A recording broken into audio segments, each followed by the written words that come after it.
आणि म्हणून बाबासाहेब प्रत्येकासाठी झटले, पण बाबासाहेबांना कोणाशी सौदा नाही केला, ना या देशाशी आणि ना कोणत्या व्यक्तीशी, पण भलं मात्र प्रत्येक तळागाळातल्या लोकांचं केलं बाबासाहेबांना. सन्मान सौ पल्लवी संगराजी डोंगरे तुमसर यांच्याकडून 100 रुपये मिळाले, धन्यवाद. जय भीम. त्याचप्रमाणे माननीय चंद्रमणीजी मेश्राम सालेबर्डी या गीतावर 100 रुपये, धन्यवाद. जय भीम. म्हणायचं आहे लायक हेचे गावते कुणी तरी, लायक हेचे गावते कुणी तरी, छळते भीमाला छळते भीमाला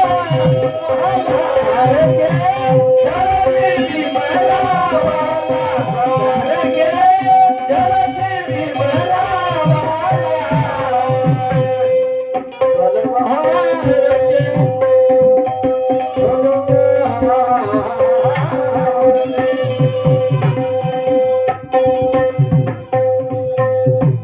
तलवार से तसल्ली दी नहीं जाती, तलवार से तसल्ली दी नहीं जाती, हारने वालों की उम्मीदें छीन नहीं पाती. जीने के लिए जिंदा रहना भी जरूरी है, जीने के लिए जिंदा रहना भी जरूरी है, मगर अपना घर जलाकर मोहल्ले में रोशनी नहीं की जाती.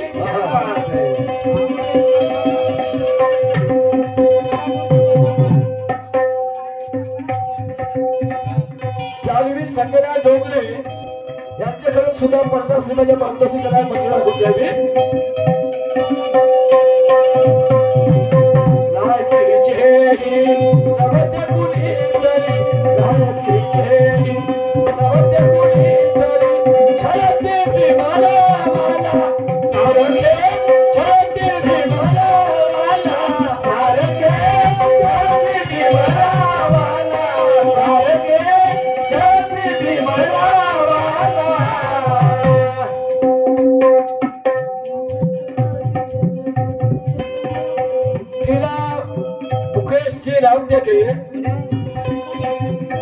या भगिनीकडनं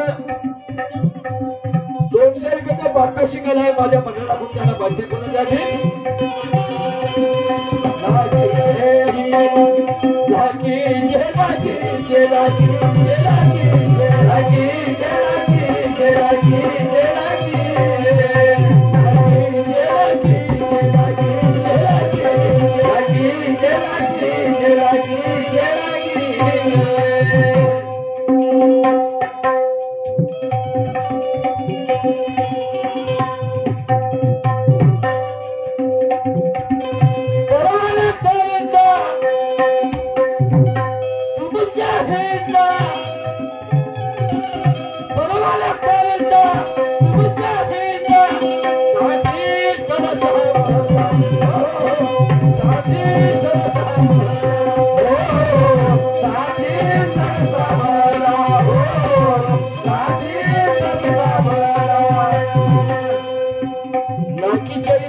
तरी छत्ती भीमला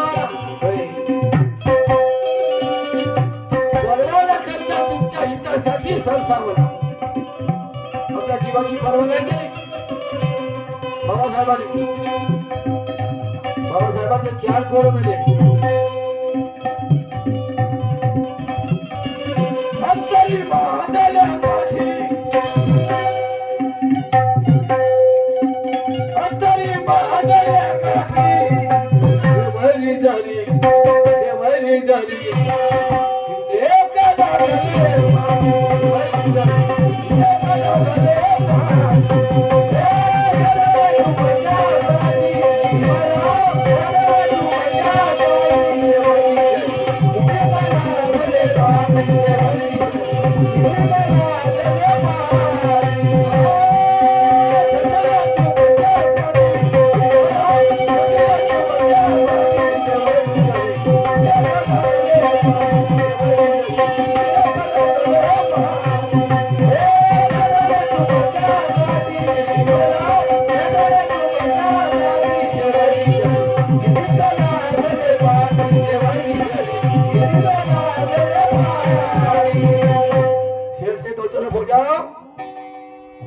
महाकसम सीधी बात करो, महाकसम सीधी बात करो, समझदार कभी क्रुद्ध नहीं होगा। मुझे रागाला येणार नाही। महाकसम सीधी बात करो, समझदार कभी क्रुद्ध नहीं होगा। हर कोई आपसे किनारा करेगा, हर कोई आपसे किनारा करेगा अगर आपका आचरण शुद्ध नहीं होगा।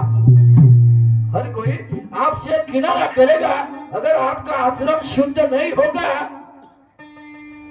और जिसके आचरण में बुद्ध होगा, जिसके आचरण में बुद्ध होगा तो उसका दुनिया में किसी से भी युद्ध नहीं होगा। क्या बात है। म्हणण्याचं तात्पर्य असं आहे की बुद्ध आचरण्याची गोष्ट आहे ना, बुद्ध जर आचरणात आला म्हणजेच काय, बुद्धाची नीती। बुद्ध म्हणजे काय, बुद्धाची नीती, बुद्धाचे विचार, नाही का। जिनं जिय और जिने तो, माणसाने माणसाशी कसं वागावं हे ज्याला कळलं तर त्याला अर्धा बुद्ध कळला असं समजायला हरकत नाही। अर्धा बुद्ध समजला, कारण माणसाचा बुद्धाचा धर्म हा मनुष्य केंद्रित आहे, राजकारणी नाही, मनुष्य केंद्रित आहे। कोणत्या देशावर कशी स्वारी करावी हे सांगितलंय का बुद्धाचा धर्म? नाही। कोणत्या राजाला कसं चालबाजीनं मारावं हे सांगितलंय काय? नाही। कोण्या बहिणीची अब्रू कशी लुटाव हे सांगितलंय का? नाही। बँक कशी लुटायची, कसे ताले खोलायचे हे सांगितलंय काय? नाही। माणुसकी शिकवलंय, माणसाला माणसाशी माणुसकीनंच वागणे हे सांगितलंय आणि ते साऱ्या संतांनी सांगितलंय। बाकीचे सगळे जनता आहेत, बाकीचे संप किडे आहेत, किडे जंतू नाही का, विषारी किडे आहेत। हो, आणि पूर्वी होऊन गेले संत जगद्गुरु तुकोबा आहे। आणि तुम्हाला सांगतो ज्ञानेश्वर महाराजांना सुद्धा वारीत टाकलं होतं या लोकांनी। हा असं आहे। आणि अनेक संतांच्या विचारामध्ये भेसळ केली, अनेक संतांच्या विचारामध्ये भेसळ केली, चालबाजी केली आणि त्यांना काल्पनिकतेकडे वळवलं, त्यांचं साहित्य काल्पनिकतेकडे वळलं। मी कितीतरी शाहिरांना विचारला प्रश्न की म्हटलं मला सांगा जगद्गुरु तुकोबारायाची गाथा, अभंगाची गाथा ही इंद्राच्या डोळ्यात डुबवण्याचं कारण काय, त्याचा गुन्हा काय होता, कोणीच सांगत नाही। सगळे तुम्ही शास्त्र पुराण वाचता ना, आम्ही तर नाही वाचत, मग तुम्ही सांगत का नाही, का कारण होतं, मग काय गुन्हा होता तुकोबारायाचा, काय चुकलं होतं त्यांचं, कोणीच सांगत नाही। तर संत जगनाडे महाराज हे तुकोबारायाचे रायटर होते, कारण तुकोबाराया अशिक्षित होते, एकही वर्ग लिहिणं वाचणं नव्हतं। पण मी जेव्हा एम ला होतो तेव्हा त्यांचे 3 अभंग माझ्या पद्य विभागात होते मराठीमध्ये, 3 अभंग तुकोबारायाचे। जो एकही वर्ग ना शिकला त्याचे अभंग ग्रॅज्युएशनला, पोस्ट ग्रॅज्युएशनला, तुम्ही विचार करा किती कमालीची गोष्ट आहे।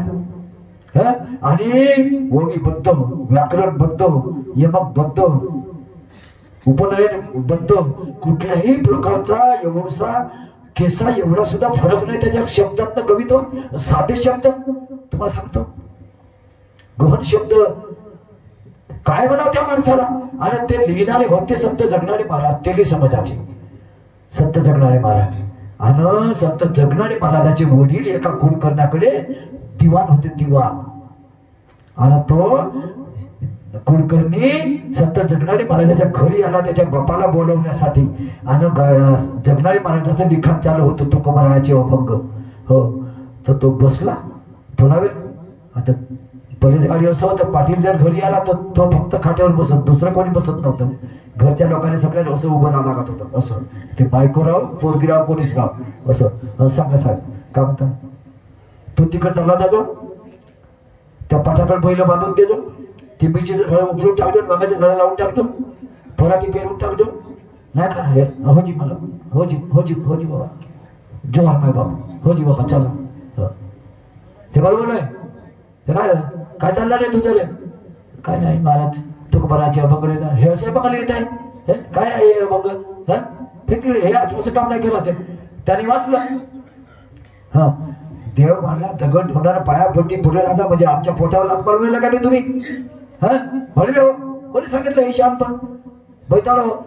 हा, हे तर मग त्याला सांगितलं त्याच्या बापाला, संत जगनाडे महाराजाच्या बापाला, हे तुझा पोरग धर्म बुडव्या, तुझा पोरग धर्म बुडवतो, हा समाजाच्या विरुद्ध काम करतो, आमच्या ब्राह्मणाच्या विरुद्ध जातो तो, ते बंद कर।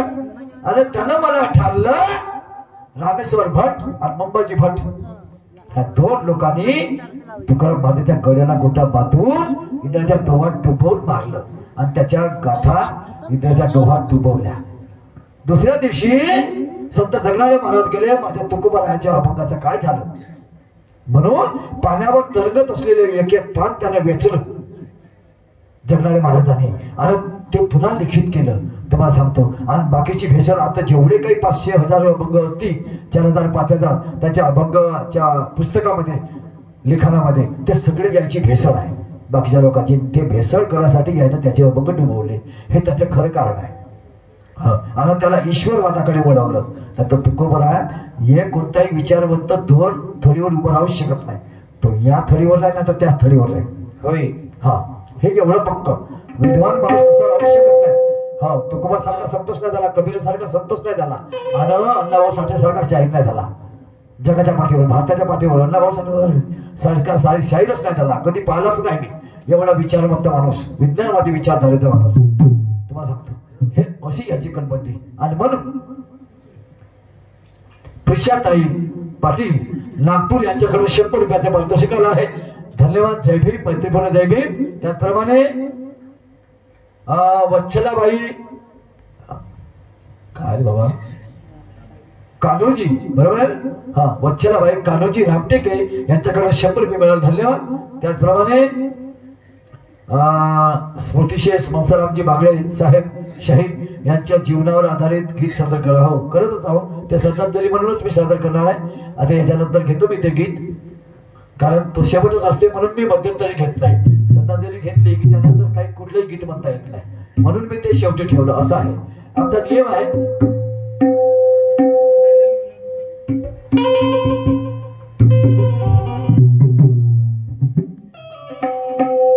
कॅटरीना आणि माधुरीचे अनुकरण करून काय तुमच्या दर्जा होईल. कॅटरीना आणि माधुरीचं अनुकरण करून आमचा छोटू बघल्या सांगते आपल्या बायकोले तुझ्या पंकाजीवर म्हणते अमिताभ बच्चनचा फोटो काय लावते, सावित्रीबाईचा फोटो काय लावत. बरोबर आहे, खरी गोष्ट आहे, कारण गरज तिची आहे आज समाजाला.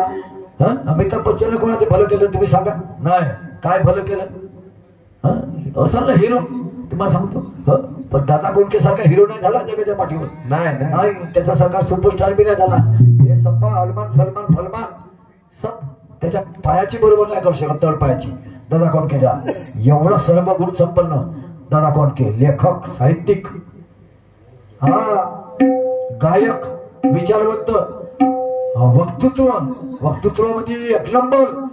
जिथेही प्रबोधन ठाकरे ते भाषण राहायचे तर पहिले दादा कोंडकेचं वक्तृत्व होत होतं. नकला त्याला काय म्हणतो आपण, लोकांचं मनोरंजन करायचं, लोकांचे वाचे याला दादा कोंडकेला, मग प्रबोधन ठाकरे भाषण वाचव.